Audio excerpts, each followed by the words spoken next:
Om Guru Brahma Guru Vishnu Guru Devo Maheshwara Guru Sakshat Parabrahma Tasmai Shri Gurave Namaha. Okay. So last week we saw the introduction and then we saw the first verse. We had a brief introduction to the first verse, or that's not the first verse actually, that is the Shanti Patha, Shanti Mantra. Om Apyayantu Mamangani Vakpranaschakshuhu Shrotram Atho Balamindriyani Cha Sarvani Sarvam Brahmopanishadam Maham Brahma Nirakuryam Mama Brahma Nirakarod Anirakaranam Astu Anirakaranam Me Astu Tadatmani Nirate Ya Upanishatsu Dharmaste Mai Santu Te Mai Santu. Om Shanti Shanti Shanti. So, if you recall, we said the Upanishads are essentially a doorway, an entry or a doorway or a pointer. Should look at the Upanishads as a um, as an entry into understanding what? Understanding our own self. And so this is very funny, right? We need textbooks, we need teachers, we need guidance, we need guides, all of that to understand everything around in the world. Right? Even if I want to make a nice cup of coffee, if I have to learn it on my own, it has to go through multiple rounds or multiple iterations. It's easier when somebody does very nice coffee, I learn it from them. Right? Now, when it is like that for things of the outside, the question may be, to understand myself, why do I need somebody from the outside? Why do I need a text? Why do I need a guru? Why do I need a teacher on the outside to understand about myself? Because I am closest to myself. And by virtue of that, I should know myself. And in fact, many times we believe that we know ourselves.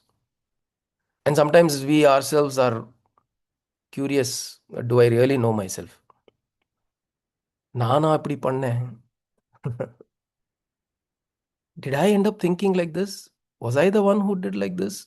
When you think about yourself in the past, many a times there are actions that you have done that you have regretted. Actions out of anger, out of anxiety, out of hatred, out of jealousy, out of some kind of emotion that has driven you, you have acted. And then later you sit back and think, Ayyo, I should have not done that. Or you say that, oh, I did so much for this person, that person, and they didn't do back for me. Why did I do for them? So when you did something, was that you? The one who's later thinking, I should have not done, is that you? So whereas in the process, there is this confusion, always trying to figure out who you really are, right? And I am not, and this, we have not even touched the Atma. We are not even talking about Aham Brahmasmi Atma and all that, right? We are just talking in the daily transaction, daily living. Do we really know who we are? We know what we do. If somebody comes and asks you, who are you? We know our name. We know what we do. We know who our relatives are, our people around us are, who my employer is, who my subordinate is. These things I know. But somebody comes and asks you, tell me, who really are you?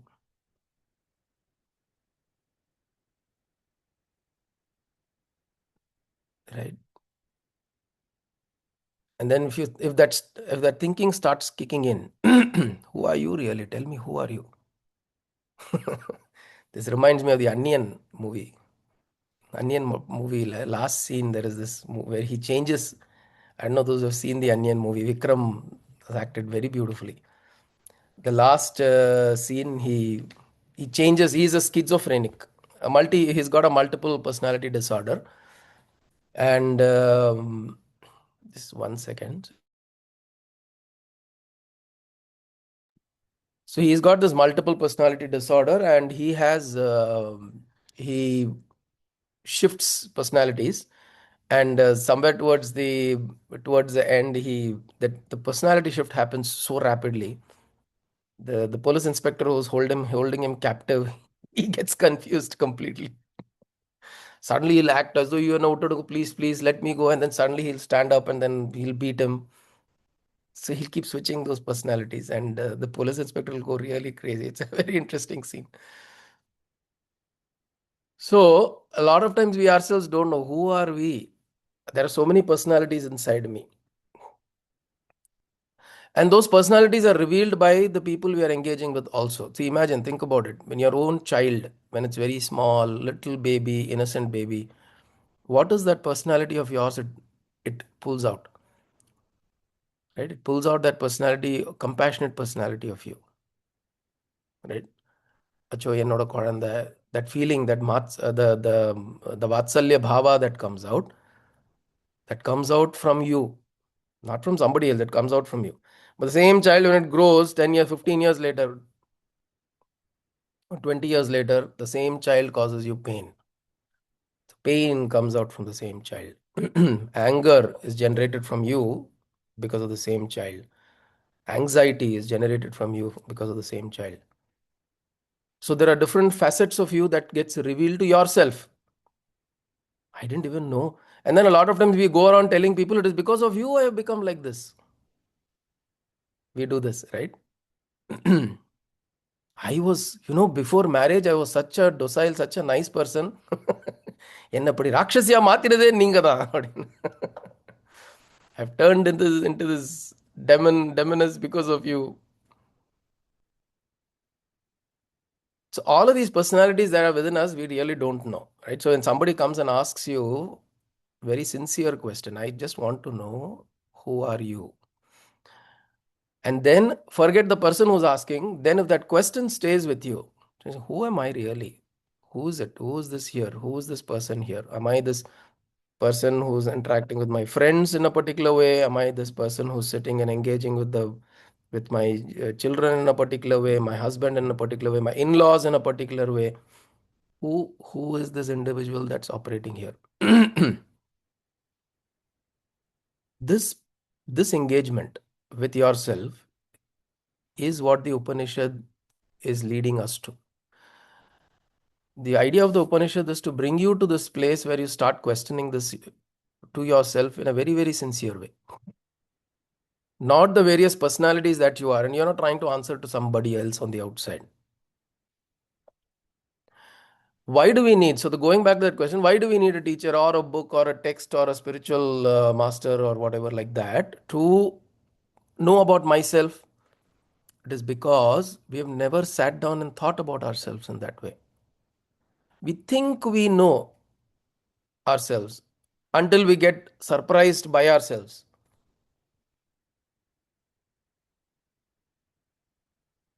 Right? It is like Trump saying, I didn't know the missiles could cause so much devastation.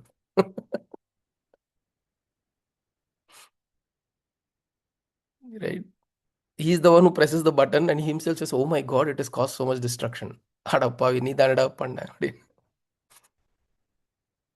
So we ourselves don't know the power that we hold, the power that we wield, the impact that we have on the world. We ourselves don't know. And we don't sit down and ask also.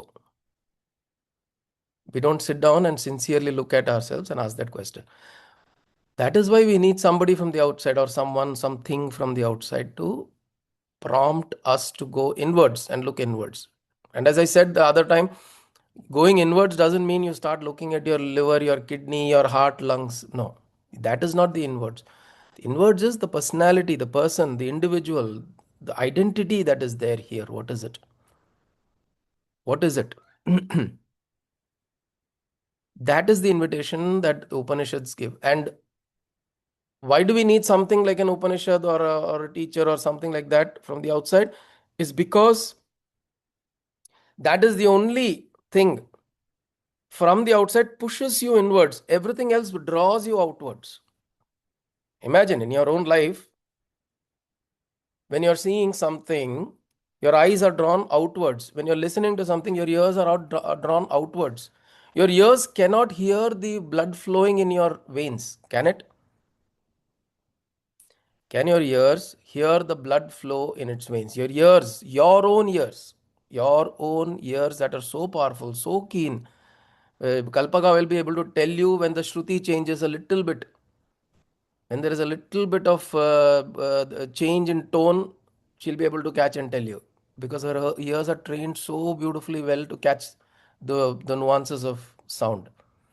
But she can't, she still will not be able to hear the movement of the blood in the veins within her own body,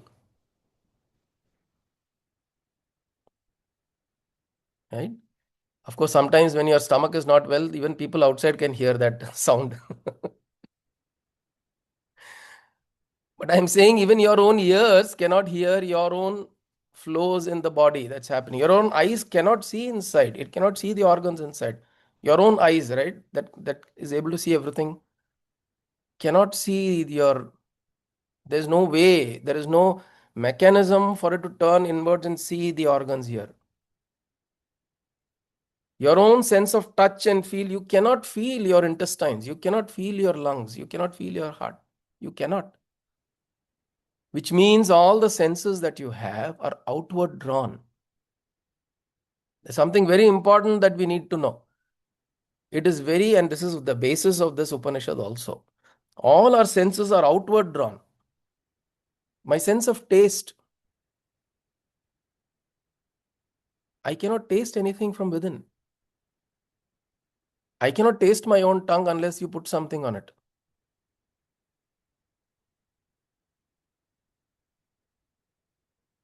Smell, same thing. So these, what we call as indriyas, the indriyas are the faculties of cognition. They cannot give you access to anything that is inside of you. Even physically, I'm saying, even physically it cannot, which means physically they are all drawn to the outwards. So what about the non-physical then? How do I get access to the non-physical? So the access to the non-physical has to, and the question that should I even access the non-physical? How many of us actually sit down and think that, okay, let me sit down and who is this? Who am I? What is this larger context? What am I doing here? Forget you're a male, female, mother, husband, grandfather, grandmother, grandchild, whatever. Doesn't matter. Those relationships don't matter. As an individual, who am I? And what is this whole context here? This question, if it dawns upon you, automatically there is grace. That means you have done enough sadhana in your lifetime, previous lifetime.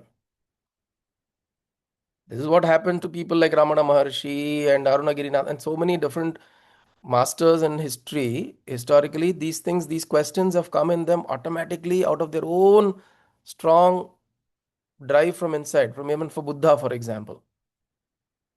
But for a majority of us, it doesn't happen like that because we're so drawn towards the outside. Our senses are all drawn towards the outside that you need something from the outside to push you inside. And that is what the Upanishads do. The Upanishads are on the outside, but their purpose is to push you inside. So they give you pointers, they give you methods of going inwards. So this this particular Upanishad, Kena Upanishad, begins with the Shanti Matra of the Samaveda. Om apyayantu mamangani vakpranas chakshuhu shrotram atho balamindriyani cha sarvani. So it starts with the prayer saying, O Bhagavan, O Lord, O Brahman, O Creator, O whatever that great power that may be, please nourish me properly. Please make sure these senses of all these organs of perception and organs of action are well placed. Because without that, I cannot even do a simple thing. If I want to focus on a small drawing, also, I need all my faculties to be working properly. Otherwise, I'll not be able to do that. Simplest of things to do, also, I need these faculties to be working properly. How much more if I need to go and introspect and interrogate within myself? It's a very subtle activity. It is a very refined form of activity. All activities on the outside are gross activities. All activities that involve internalization of introspection, it is a very refined activity because it's an activity not just of the body. because you have to calm down the body. But it's of the mind, and it's not an agitated mind, it's a restful mind. Only a restful mind can penetrate.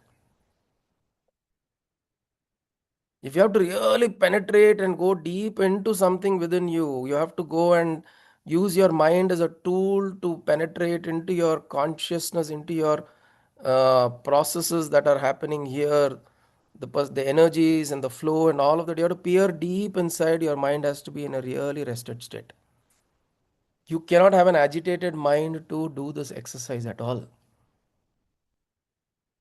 So in the Shanti mantra, he is saying, let it all be nourished, but let it all be in the right state of operation, including the mind. The mind needs to be in the right state of operation. Right? We cannot pick up the Upanishad like any other textbook or any other book of any other subject and then read it like that. No. The mind has to be brought to a state of calm. You can read it like any other text. It will not have the desired effect. If you want the desired effect to be there, we should bring our mind into the right state for absorption.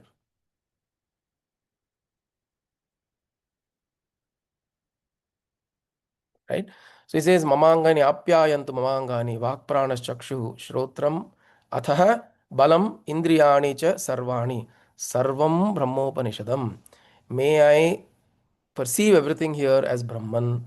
That is the start. So as I said the last time, the end goal is already established up front. Sarvam brahmopanishadam. This is what I need to achieve at the end. I want to understand that all of this is Brahman. May I start with that conviction up front, right? I establish. So the process of the theorem, the process is like that, right? You first, you take that for true. You hypothesize the theorem or whatever as true. And then you go through the process to see if it indeed is true, right? This is usually the process in the way you try to prove a theorem. And when you go, you already have some, you're establishing the end in the mind. Sarvam Brahmopanishadam. Maham Brahma Nirakuryam, Mama Brahma Nirakarod. May I not deny Brahman, or may Brahman never deny me. So which means this engagement, the transaction that I have with this truth, may it always be there. May I not deny truth. May I not deny. In my mind, may I pursue the truth. That is what it means. And may truth never be denied to me means may situations not occur that I forget this journey of mine. See, you are set out on a seeking, and suddenly it is like the Krishna and Narada story. Suddenly on the way when I'm going, I forget where I'm going to, what I'm doing, then you'll completely get distracted and you're going somewhere else. This happens to us, right? We set a goal. I want to do this. I want to do this. This is the direction, and you set yourself a 5-year goal, for example. Along the way, you forget the goal, and you are also distracted by several other things. And at the end of 5 years, somebody reminds you, "Listen, this was your goal 5 years ago," and then I go, "Oh, I forgot. I moved. I got distracted. I went with the flow." Ipala, that's a term that everybody uses. I just went with the flow. In the path of seeking, if you go with the flow, you will not know where it will lead you. You have to have the end has to be established in the mind. The purushartha, moksha purushartha has to be established. To some extent, that must be established. So it says that may I not forget that, and may not situations occur that I forget it. Which means I hold on to that pursuit, the larger picture. When I go through all of these things, whether I do my sadhana, whether I sit for a discourse, whether I read a book, let this pursuit continuously be there. And may there not be distractions in the world that make me forget this pursuit. Now, 15 years ago, I used to do so much meditation, so much dhyana, but now it's all gone. We've heard people say that, right? No, when I was young, I used to do this, that. I used to do so much. I used to do yoga. I used to do these asanas. I used to do meditation. I used to do dhyana, japa. Now suddenly everything seems to be gone. Mama Brahma Nirakarot. May not there be situations that will put me in a situation where I'm forgetting what I my pursuit is, which is seeking the truth. Life will pass by. Everything will happen. You'll grow. You'll get married. You'll have children. You have to take care of the family, environment, your work. You'll have grandchildren. All of that will happen. But may you never forget this. Anirakaranam astu me anirakaranam astu anirakaranam me astu. Let there be no separation between the two, which means me and the pursuit. Tadatmani nirate, tat atmani nirate. May I remain established in the self. When I understand that this is the um, when I understand Sarvam Brahma Upanishadam, may I rest in that. May I be always established in that truth. Ya Upanishadsu dharmaste, and these truths that are there in the Upanishad and the disciplines in the Upanishad take root in my santu, te mai santu. Let them rest in me. Let them be established in me. Okay. So this is the Shanti mantra where he is opening up to say, let everything within me, all those aspects within me, be in its best performing self, so that I can go into the study, so that I can look at the study and go deeper in it and get the benefits out of it. Why? Because these are the texts, these are the only teachings that are going to allow me to go inwards. Everything else is pulling me outwards. Right? Even if you're chanting Lalita Sahasranamam, even if you're chanting Vishnu Sahasranamam, how many of us chant it with the meaning, the inner meaning of it? We chant it because we've been told, oh, it is good for your health, it is good for your mind, it is good for your family, it is good for your environment, it is good for you getting what you want. All outwards. Upanishad is anything that draws you inwards. That is an Upanishad. Upanishad, which means you go and sit near with determination so that you can remove ignorance and move towards that truth. This is Upanishad. Everything else, even your shlokas that you chant, are not Upanishad. But if you chant the shlokas with the right understanding, if you do Lalita Sahasranama, if you do with the right introspective understanding, then that can be Upanishad. Because these, and which is what we do, our satsangs, if you look at our satsangs, all of them, even if you take a text like Aditya Hridayam, or you take a text like the Dhruva Stuti, or any of these texts you take that we've done, we have looked at it from the standpoint of an Upanishad, which means how does that text push me inwards? But that's not taught to us from childhood. From childhood, you're used to chant all of this. You're used to chanting all of this. Even Venkateshwara Suprabhatam that we did it from the perspective of an Upanishad. How is it? How does it help me go inwards? How does it make me connect with that truth that is operating inwards? This engagement that we are doing, this is the process of Upanishad. So that is a Shanti mantra. Now, this particular Kenopanishad has 4 sections, 4 kandas. Okay, if you look at the text that I have sent you, you'll notice there are 4 sections that are there, and it's it is very interesting the way it is structured. The first 2 sections are, of course, the whole Kenopanishad is a dialogue between the guru and his Sishya, the disciple. Okay, starting with a question from the Sishya. Sishya is asking a question, and from there it goes on. The first 2 sections are some very deep questions that the Sishya asks, And the Guru responds. And the third section is where the Guru narrates or illustrates a story to symbolically drive the idea that he is trying to establish. Okay. And then the fourth one is essentially pretty much the summary of the whole thing. And it's kind of how Uma Parvati herself comes and then gives the knowledge or gives the understanding of the truth. So this is how the four sections are distributed. And it starts with the first section where the Shishya is asking the Guru.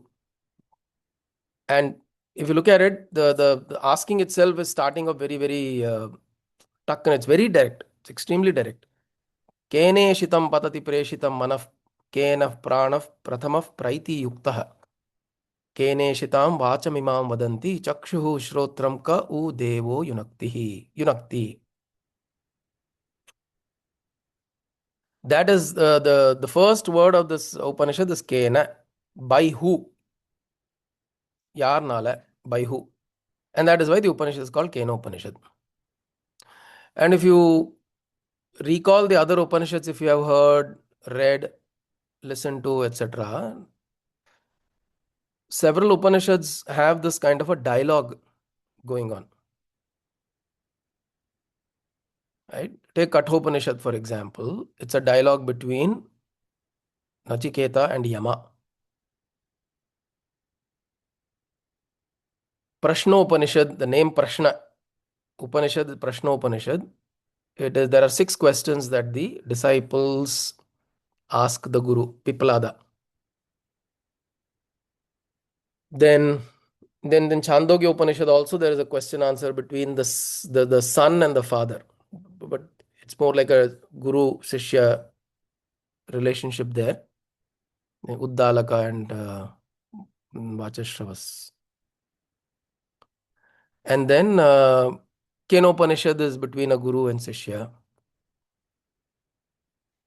Then you have Kena, Katha, Prashna.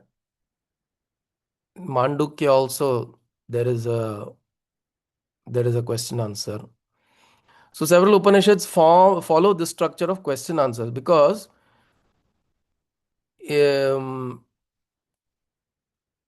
Upanishad, again, see, we will keep rallying around this point. One thing you need to understand, Upanishad can get really boring if you are not paying attention. Okay, that is the truth. It can become like a ranting, it can become சொன்னதே சொல்லிட்டு இருக்காளேங்கிற மாதிரி இருக்கும். Because that is what it is. It is சொன்னதே தான். It is the same thing. Only problem is, as I said, why do you need this? Is because you need some kind of a force to drive you to introspect. That force is the Upanishad. So what it is here is it's talking about a Sishya who is wanting to understand something from the Guru and understand that the Sishya is an intelligent guy. Okay, now question can be, why should the Sishya be considered as an intelligent guy? Why can it not be just a normal person, etc., etc.? It's also because somebody like an Adi Shankara has commented upon this Upanishad. He is given commentary. He is given a bhashya. There are 2 bhashyas of this, Pada bhashya and Vakya bhashya. And then there are other acharyas also who have given commentary. So if there are such great masters who have touched the truth in some form or the other, they've understood what this whole process journey is, and they've come to a certain point of culmination within them. If they have taken the effort and they think that this work, this document is of great importance and significance, then obviously they have given that importance and significance to the student who's asking this question. He is not asking a random dumb question, right? So looking at this question directly, it says, by whom Keneshitam patati preshitam manaha. By whom does the mind patati? Patati means falls or goes towards, goes in that direction, falls in the direction of the objects. Kena pranaha pratamaha praiti yuktaha, which means by whom does the prana or the energies move? Prathama pranaha, the prana, apana, vyana, udana, samana. Of the five pranas, the first prana is prana. It's called prana. What does it move? By whom, directed by whom does it move? Praiti yuktaha. How does it get set into motion? Then keneshitam vacham imam vadanti. By whom, by motivated by whom does does the mouth speak? Chakshuhu shrotram kau devo yunakti. My eyes, my ears, by which luminous being, which being is motivating and creating this drive for them to operate? Okay, devo yunakti. How do they start operating? Yeah, I'll give you one thing we must understand. You and I would have never asked this question to anybody. Okay. We wouldn't have asked this question to anybody from childhood. You'll never, I mean, again, if one of us have asked this question, it's pure grace of the previous lifetime. We have never, I don't think we have ever gone to our father or mother and asking, how am I able to see? How am I able to hear? What is it that's making me walk? How am I able to pick this thing up? What is that force within me? What is that energy within me? What is making me get up from sleep? What is making me go to sleep?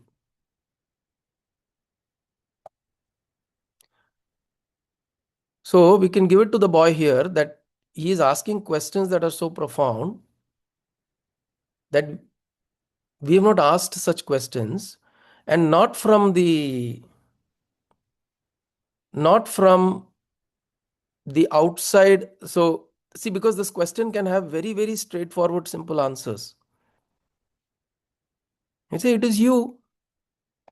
Very easily you ask somebody, how am I able to see? Oh, that is because your eyes are like this. This is the cochlea. This is how the structure gets created. The image falls in it. There is a reflection on the background. So we can explain the full mechanism of the eye. Right? If you say, how am I able to smell? Then you can, the whole olfactory nerves, how does it go? How smell, the molecules of, the molecules travel through, and then how does smell pass through the hair follicles in the nose? How does it go and hit the olfactory nerves, and how does it generate the sense of smell? All of this we can explain, right? Some of these questions have direct answers, but the child here is not asking that at all. Because you will notice that through the conversation, as the guru responds, you will notice that through the conversation, clearly the child is not asking this question. Because you see here, he is saying, Devaha Yunakti, which is that force. Devaha is a luminous entity. By what luminous entity these things are operating? So when he's saying, Keneshitam patati preshitam manaha, how does the mind follow something? Now, the first question itself, if you look at it, you will know that just by the nature of the first question, Keneshitam patati preshitam manaha, desired or driven by what the mind is thinking, what it is thinking. The mind is doing what it is doing. So the first question itself is starting with the mind. So you know that the child is not asking about this scientific explanation of how these faculties are working. Because then upfront, if he's asking how does the eye work, and then the guru talks about how the whole structure of the eye is, the mechanism. There are libraries of books that can talk about the eye. Right? There's a whole line of study that you can take up and you can do a mastery, PhD, etc. just on the eye. And still not understand what is the power that enables the eye. Because there is an assumed power. There is a power that is assumed. If a human being is living, the eyes will operate. And the study begins from there. Its study begins after that only. The eye, assuming it has the power to operate, how does it operate? This is the field of study of science. But he is going behind that. Asking how does it operate? Having the power to operate, how does it operate? What are the mechanics of it? He's not asking the mechanics. Because if he's asking the mechanics, he wouldn't start with the mind. He's starting directly with the mind. Keneshitam patati preshitam manaha. How does the mind do what it is doing? How does the mind think the way it thinks? How does the mind get the motivation to do something? As an animal, we are very instinctively driven. The element of mind is very, very, very, very subdued.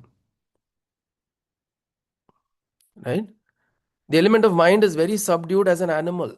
Animal driven by instinct. You're hungry, you go look for food. You're not hungry, you will not look for food. If we are today, if we are not hungry and we find Ananda Bhavan on the road, அப்படி copy வாசனை அப்படியே ஐயோ வடை சுட சுட போடுறான். I am not hungry, but I'll still go in because I'm tempted by that fragrance. Animals, if they're either they're full or their stomach is not well, they'll not eat. Right? We have seen these things. Those who have pets and all, you've noticed. They'll not eat just because it smells good, just because it tastes good. They'll not eat. Instinctive. Same thing. They'll not go running around looking for women and sexual pleasures. No. If there is a drive, an instinctive drive, the environment is suitable, they'll go, they'll mate, and they'll come back. That's it. Job done. Finished. So these senses that they get drawn to are very instinctive. There is no special desire that motivates their actions. But in case of the human being, there is. So the child who's asking this question understands this difference. He's saying, what is it that the mind is getting driven by? In fact, Adi Shankara in his Bhashya differentiates the word preshitam and ishitam. Kena ishitam. Desired by what? Kena ishitam is to desire.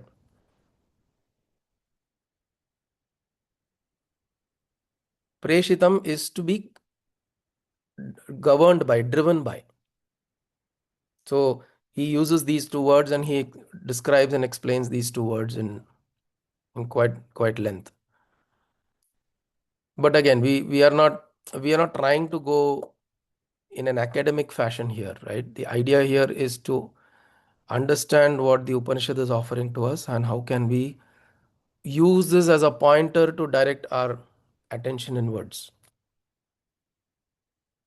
So kene shitam, desired by what? Patati preshitam manaha. Kene shitam patati. By what? Desired by what? Things go towards or move towards in a particular way. Preshitam manaha, governed by what? This mind does what it does. So he's asking a very profound question, a question that needs to be looked at with sincerity. And in fact, there are some masters who say that the Kenopanishad, more than trying to look for the answer of these questions, stay with the question. It is said stay with the question because you have to own this question. This question should become your own. It is not like some boy is telling some guru and some guru is responding. It is not, you're not watching a TV debate. We do not think in our mind, I'm watching a television debate where two people are talking. It interesting. நல்லா இருக்கே கேட்கறதுக்கு. அப்படி இல்ல. It's not like that. You shouldn't have spoken like that. No, no, maybe, oh, what a great response. ஐயோ சூப்பரா சொன்னா அடிச்சாம் பாரு அப்படின்னு இது மாதிரிலாம் பேசிட்டு இருக்கக்கூடாது. This is about the question here is essentially should become your question. Only then Upanishads make sense. Otherwise, you can read these 4 chapters are nothing. 35 verses are there. கிடுகிடுன்னு படிச்சுட்டு போட்டு போயிட்டே இருக்கலாம். There's nothing to explore or contemplate on this. You can read these 35 verses and maybe half an hour, 1 hour, and you'll be done. But the idea is this question should be owned. Each one of us should own this question. Kene shitam patati preshitam manaha. By what? Desired by what this mind thinks whatever it needs to think.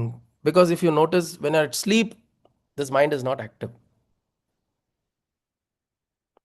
Right? When you're asleep, you are such a beautiful, blissful being. And somebody comes and sees the naughtiest of child sleeping, they'll say, Ayo, eppadi kolanda, such beautifully it is sleeping.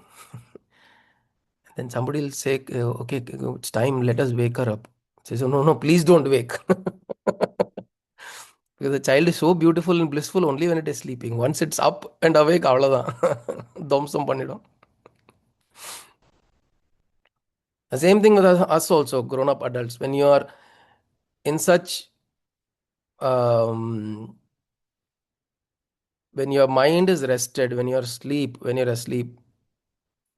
there is this, you emanate a certain kind of bliss. Which is when people look at you also, they don't feel like harming you. That is why the biggest curse was put upon Ashwathama because he killed those little children in their sleep, the Upapandavas. Right? And then, of course, he sent a Brahmastra to Uttara's womb. Right? These are considered to be extremely heinous crimes. When somebody is sleeping, you're going chopping them off. You got to be really very cruel. Because that individual there, the mind is not operating. What is there is this, of course, Vedanta says it's avidya, ignorance, the karana sharira. What it means is that it is rested in the self. It is rested in whatever is that Atma, that presence, that Bhagavat Swarupa, that Brahman. That is what is present there. Only when the mind gets activated, all of these things come. Your desires are different from my desires. Your sleep is not different from my sleep. The quality of your sleep and my sleep may be different. But when you are in deep sleep, I am in deep sleep, he, she, whoever you see are in deep sleep. You will see when you are in deep sleep, you're one and the same. You're absolutely one and the same. Because the mind that differentiates you is not present there. And avidya is like a cloud. Prajnana ghana. It is like a cloud which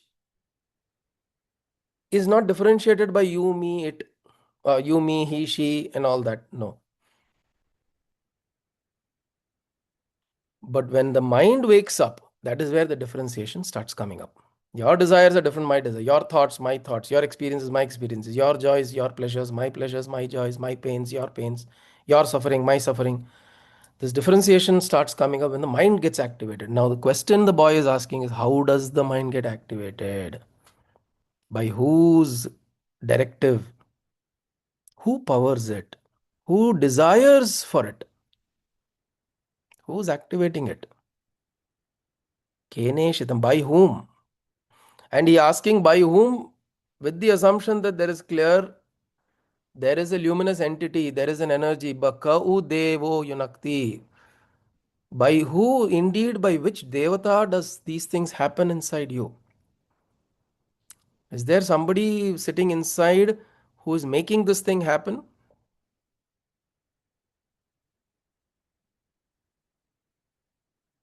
By whose impelling command, by whose command does the prana flow through you? Prathama pranaha, pranaha prathama praiti yuktaha. By whose command does this prana move within you? Because when the prana, when the body stops, the body drops, when you, whatever you call as death happens, the prana also leaves. Who is commanding this prana to stay here right now? Who is making it happen? Who's commanding it to be doing the things that it is doing? Kene shitam vacham imam vadanti. Vacham, the vacha, imam here, vadanti. By whose command does my mouth speak?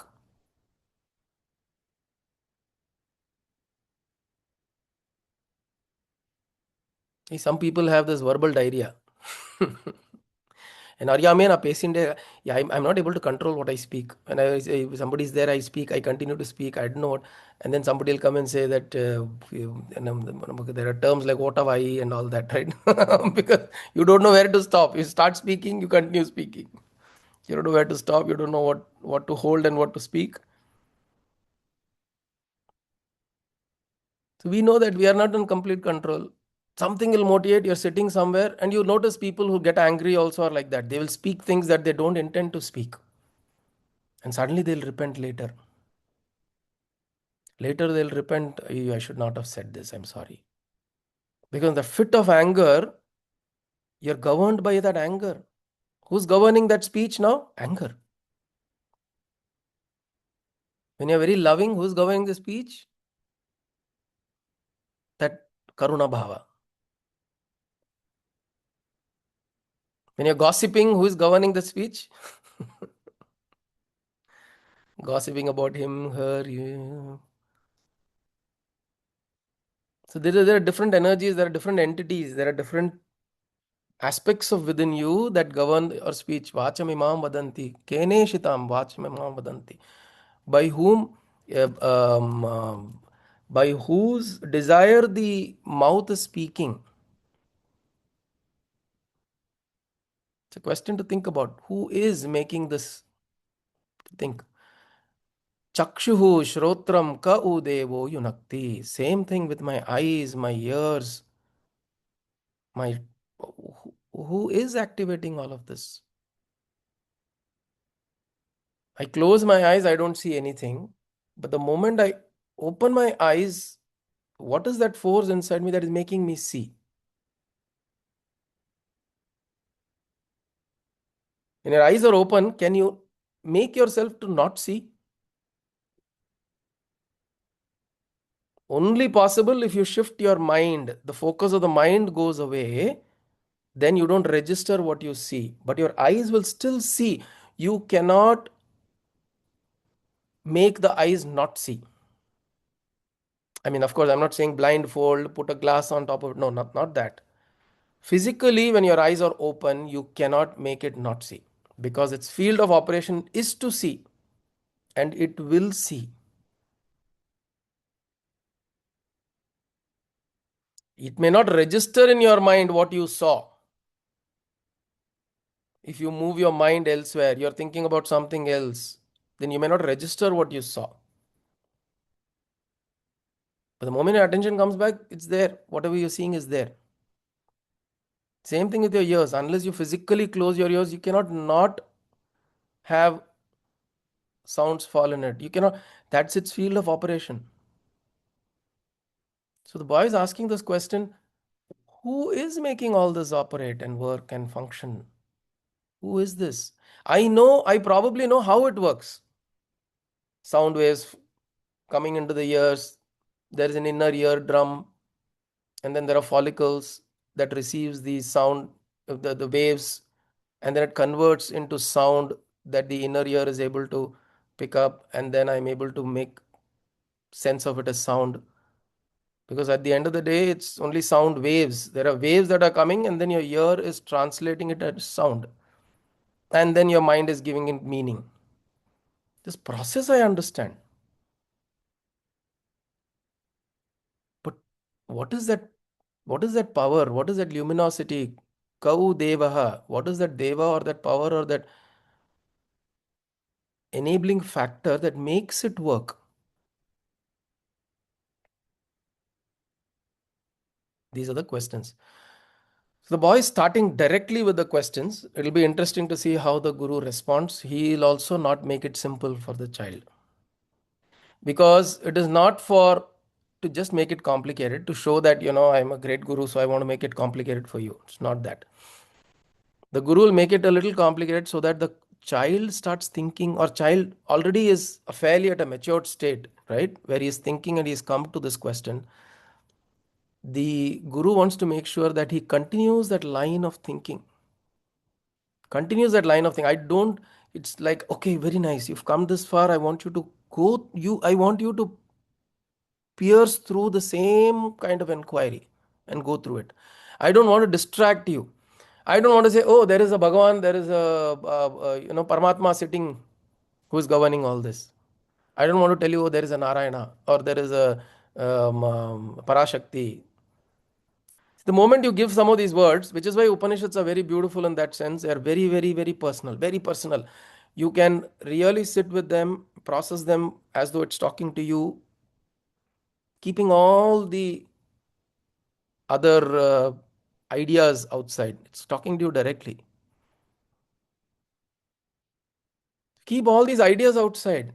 Because the moment I give you a judgment, right? Oh, it is the Atma. I give you a word. It'll just, that's it. It's a word. It's got nothing to do with your experience is lost. It'll just remain as a word, and then anybody asks you will say, ah, yeah, there is an Atma. Parrot Murray will just repeat. It will not be your experience. So the Guru is saying, I want you to, the way the Guru will respond, you'll see, he'll want the child to experience this question. He has come this far. He's had a deep, very deep, profound understanding of the question, which is why he's asking this question, which even for us, even to get to that stage, we have to do some amount of introspection. And then don't rush for the answer. Important thing is don't rush for the answer. Don't wonder that, oh, what does the guru want to say? Oh, what does it mean? And all that. Rushing for the answer is only appeasing the intellect. And then later also we can say, oh, I know the Kena Upanishad. Oh, I know this is what the Shishya told and this is what the Guru said. But it would have not made any dent or impact on you. For it to make that, it is important that you sit with this question. So this question should resonate with us. For the next 1 week, we are top of the hour. For the next 1 week, this question should resonate. It should continue to, what is it? And then there's a very beautiful thing that happens. When you settle into the question, there is a certain calm, there is a certain peace. Because even the strong desire to know the answer sometimes kills the possibility of the answer. So sitting with the question itself is a very beautiful thing. Because a lot of times, as I said earlier, it is not necessarily important to know the answer of the question. The question may itself dissolve. Who knows? It may so happen that your experience is so profound that the question doesn't make any sense anymore. It's so beautiful. You're rested. You're in that beautiful, blissful experience of the self. And then you're like, it doesn't matter. That could also be a possibility. So we should not close any possibilities. The beautiful thing about a question is it presents possibilities to you. Let us sit with them. All right. And then next week we'll see what the Guru has to say to this. Okay. Om Sahana. Om Sahana Vavatu. Sahana Bhunaktu. Sah Viryankara Tejasvinavadhitamastu ma vidvishavahai. Om Shanti Shanti Shanti. Om Kayena Vacha Manasendriyerva Buddhyatmana va Prakriti Swabhavat Karomi Yatyat Sakalam Parasmai Narayana Yeti Samarpayami Sadashivayeti Samarpayami Jagadambiketi Samarpayami Sadgurunatha Yeti Samarpayami Hari Om Tat Sadgurubhyo Namaha